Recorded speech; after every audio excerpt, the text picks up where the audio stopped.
أعوذ بالله من الشيطان الرجيم. بسم الله الرحمن الرحيم.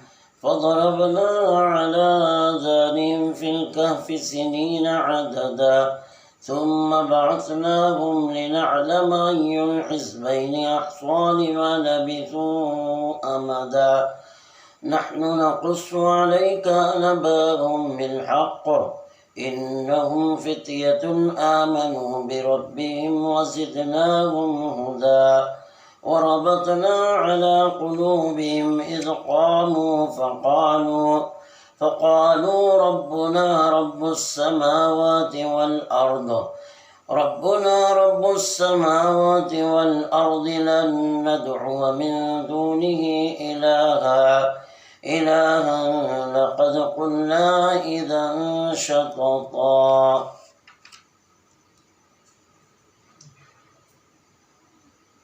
یہ اصحاب کہف کا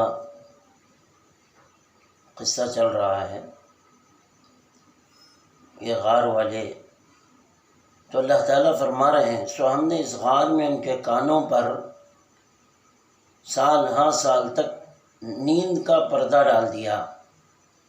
یعنی اللہ تعالیٰ نے ان کے کانوں پر نیند کا پردہ ڈالا تاکہ باہر کی آواز ان کے کانوں تک نہ پہنچے، ان کے کان میں نہ داخل ہو. یعنی اللہ تعالیٰ نے ان کو ایسا سلایا کہ کوئی آواز ان کے کان تک نہ پہنچی. جب آواز پہنچتی ہے تو آدمی بیدار ہو جاتا ہے.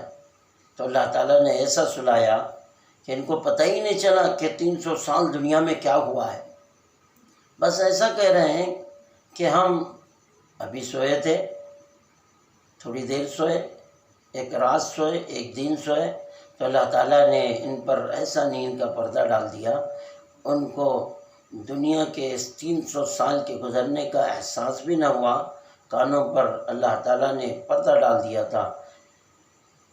پھر ہم نے ان کو اٹھایا. اللہ تعالیٰ نے اس نیند سے 309 برس کے بعد دوبارہ اللہ نے اٹھایا تاکہ ہم معلوم کریں کہ ان دونوں گروہوں میں کون گروہ ان کے اس غار میں رہنے کی مدت سے زیادہ واقف ہے،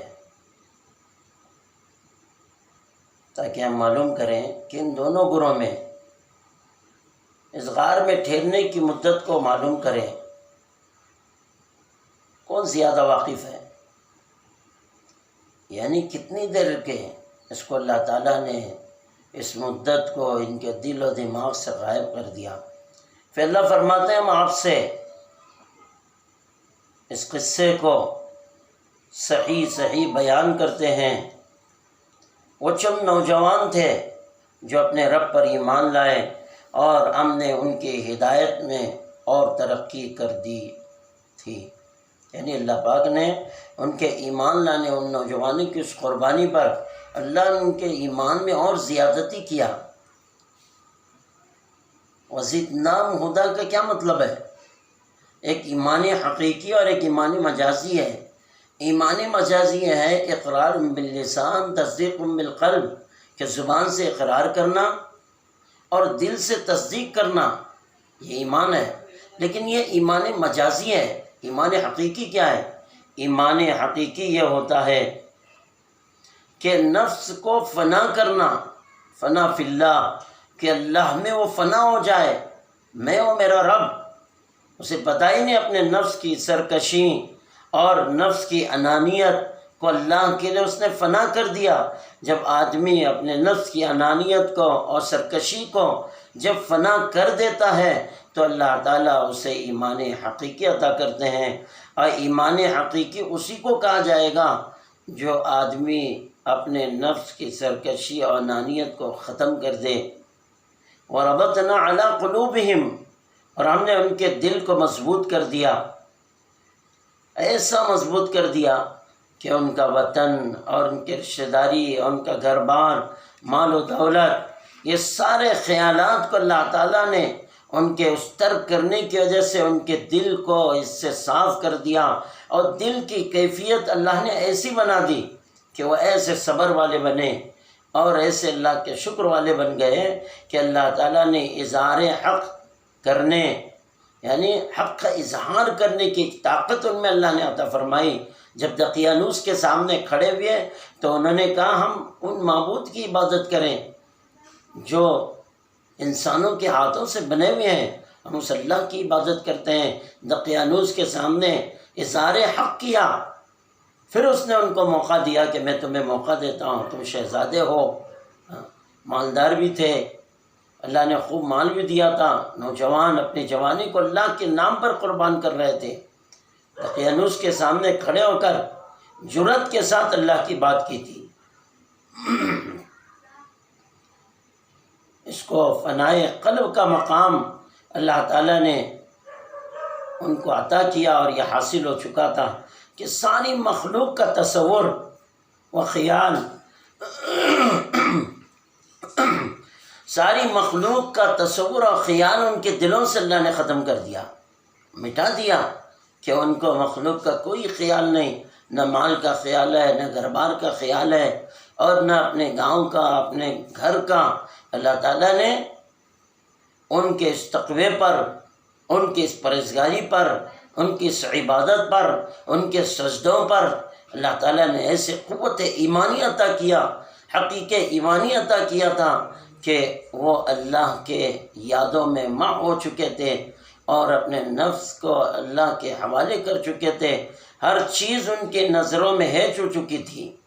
اللہ کی محبت، عظمت، اللہ کی خشیت ان کے دلوں پر غالب آ گئی، جم گئی۔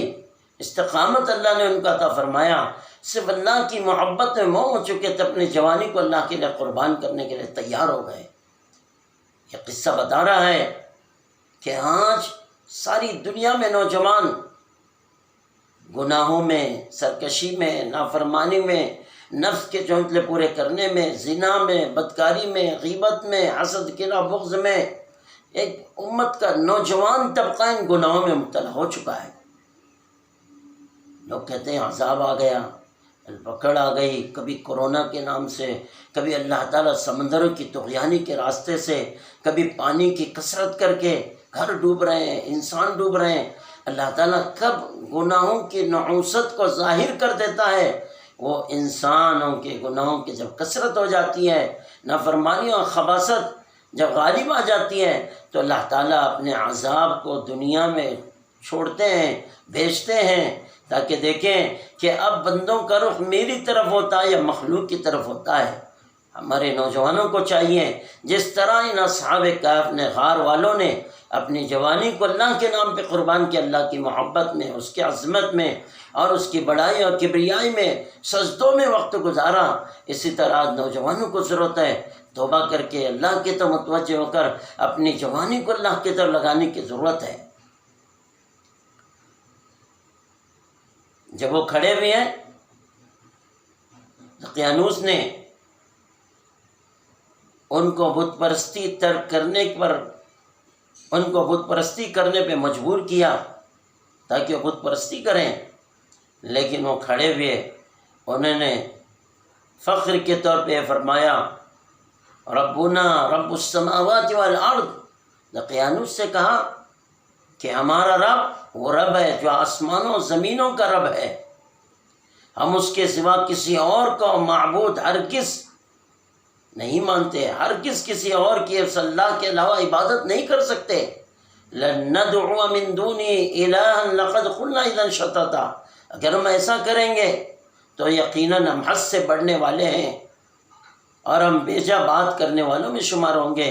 ہم اس اللہ کے ماننے والے ہیں اور اسی کی عبادت کرنے والے ہیں جو آسمانوں و زمینوں کا رب ہے۔ باطل کے سامنے سر نہیں جھکایا، اپنے ایمان پر جمے رہے، اللہ سے یقین و توکل پیدا کیا۔ آج ہمارے نوجوانوں کو ان نوجوانوں کی طرح بننے کی ضرورت ہے جو اصحاب کہف نوجوانوں نے اپنے زیورات کے باوجود، شہزادگی کے باوجود، اللہ تعالیٰ نے حکومت میں عہدیدار تھے، کہتے ہیں کہ ان ساتھ میں ایک وزیر بھی تھا اور یہ وزیروں کی اولاد تھی، بادشاہوں کی اولاد تھی، بڑوں کی اولاد تھی، مالداروں کی اولاد تھی، سارے مال کو ٹکرا دیا، ساری عزتوں کو ٹکرا دیا، دنیا کی عزت کو بیکار سمجھا، اللہ کی اور آخرت کی عزت کو اور دین کی عزت کو اہم سمجھا اور سجدوں میں گر کے اللہ کی عبادت میں لگے رہے۔ آج اس بات کی ضرورت ہے کہ نوجوان جس طرح ان اصحاب کہف نے پیش کیا، ربنا رب السماوات والارض لن ندعو من دونه الا لقد قلنا اذا شططا، کہ ہم اس اللہ کے نہ کسی کی عبادت نہیں کر سکتے، اور کر کے دکھانا ہے، خالی بولنا بھی نہیں ہے۔ عبادت کریں اور اس کی بڑائی بیان کریں اور اس کے لیے اللہ تعالیٰ کی عظمت بیان کریں اور خوب اللہ کے ذکر میں، یادوں میں اور دین کی محنت میں، دعوت میں وقت گزاریں، وقت نکال کر اللہ کے راستے میں جائیں، اپنے ایمان کو بنائیں، اپنے اعمال کو بنائیں، اپنے فکروں کو بڑھائیں۔ جب آدمی دنیا میں رہتا ہے تو دنیا کی فکر اس کے دل پر غالب آ جاتی ہے۔ اس دنیا کی، گندی دنیا کی، مال کی اور اس گندی دنیا کی جب یہ گندگی دل پر غالب آ جاتی ہے، اس کو دھونے کا یہ راستہ ہے کہ ہم اللہ کے راستے میں جائیں اور علماء کی صحبت میں جائیں اور دیندار لوگوں کے پاس بیٹھیں، مسجدوں میں وقت دیں اور اسی طرح دین کی محنت کرتے ہوئے اپنا وقت گزاریں اور اس طرح گھروں والے اعمال کریں، قرآن کی تلاوت کریں۔